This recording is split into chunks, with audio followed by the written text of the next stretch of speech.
안녕, 나는 민구야.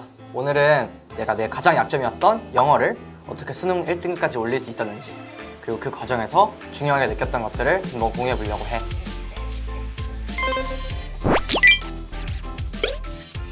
먼저 나는 중학교 때 영어를 거의 안 해가지고 중학교 때도 영어를 엄청 못했고, 고등학교 때도 1학년 때 내신이 4등급, 3등급, 모의고사도 거의 3, 4등급이었어. 중학교 때 공부를 하긴 했지만 고등학교 문법이나 단어 이런 거는 거의 모르는 노베이스 수준이었고, 영어 공부를 처음 시작해야겠다고 느끼고 처음 했던 공부는 바로 문법 공부야. 뭔가 독해나 단어는 공부의 끝이나 어떤 방향이 정해져 있지 않잖아. 단어도 엄청 많고 무작정 외워야 되고 방향성을 잘 못 잡겠어서 문법 공부를 제일 먼저 했는데, 양도 정해져 있고 어떤 식으로 공부하면 되는지가 나와 있으니까 제일 먼저 문법 공부를 했었던 것 같아. 유명한 문법 문제집 되게 잘 돼 있거든? 그래서 그냥 앞에서부터 막 문제 풀면서 공부했었어.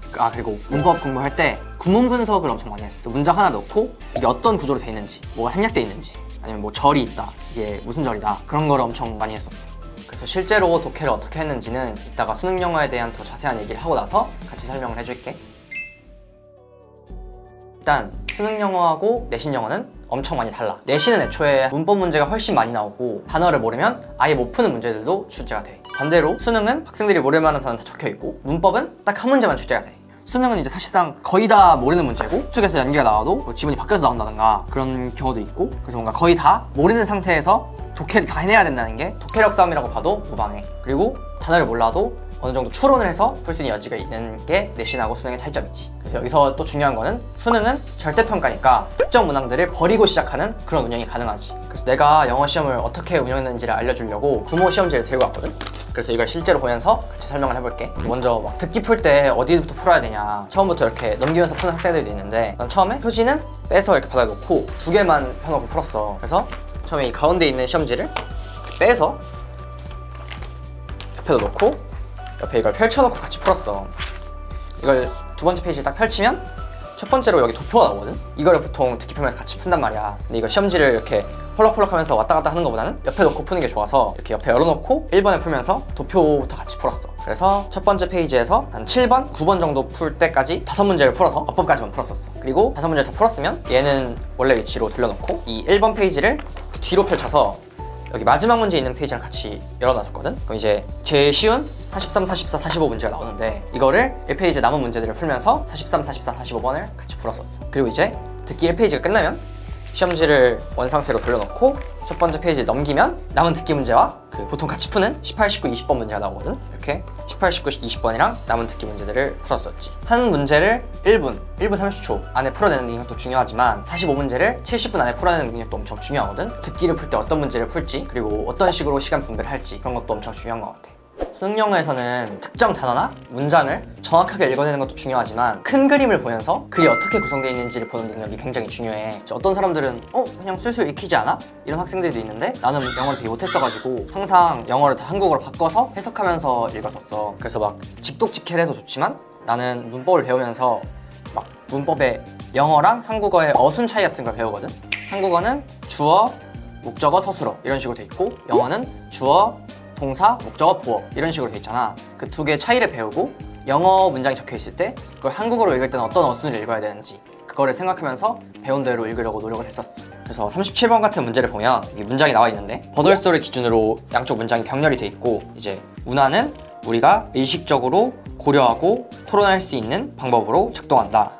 also 우리가 훨씬 덜 cognizant한 방법으로도 작동한다. 이런 식으로 영어 문장을 한국어 어순으로 읽을 때 목적어를 먼저 읽고 그 다음에 동사를 읽고, 이런 방법을 되게 연습을 많이 했었어. 여기서는 cognizant라는 단어의 뜻이 나와 있는데, 뜻이 안 나와 있어도 버덜소가 있으니까 앞에서는 의식적으로 작동한다 라는 말이 나왔으니까 버덜소 뒤에서는 의식적이지 않게 작동한다 라는 뜻이 나오겠지? 그래서 여기 far less, 훨씬 덜이라고 했으니까 cognizant는 뭔가 의식적인, 아니면 인지할 수 있는 이런 뜻이겠구나, 이런 식으로 추론해서 푸는 게 수능 영어에서는 엄청 중요한 것 같아.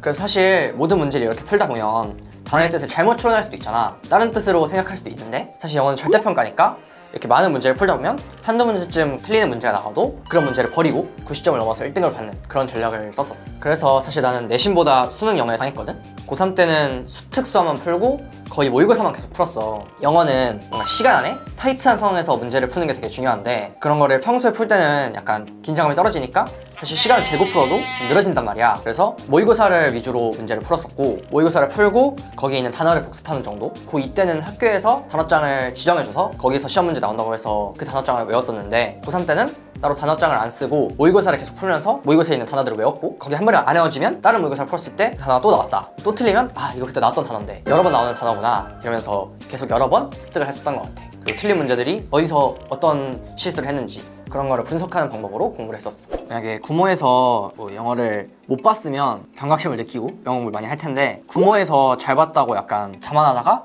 수능에서 못 보는 경우를 몇 번 봤어서, 구모에서 잘 봤더라도 그래도 영어를 가끔씩은, 안 할 때는 2주일에 한 번 정도, 많이 할 때는 일주일에 한 번 정도 모의고사라도 보고, 뭔가 영어 공부를 한다 라고 생각하면 되게 부담이 되는데, 모의고사 하나를 본다 라고 생각하면 사실 70분이니까 뭔가 엄청 부담이 되지 않잖아. 그래서 영어 하나 보고 단어 외우고 복습하고 정도라고 생각하면 좋을 것 같아. 나는 사설 모의고사보다는 기출을 위주로 풀었거든.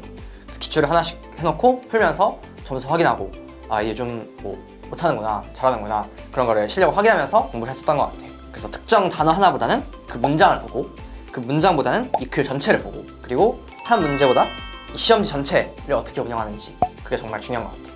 그리고 이건 사실 나의 개인적인 공부법이니까 사람마다 했을 때 다를 수 있어. 그렇지만 내가 설명해줬던 운영법이나 뭐 나의 공부법들이 도움이 됐으면 좋겠어. 오늘 영상도 유익하셨다면 구독과 좋아요 부탁해. 안녕.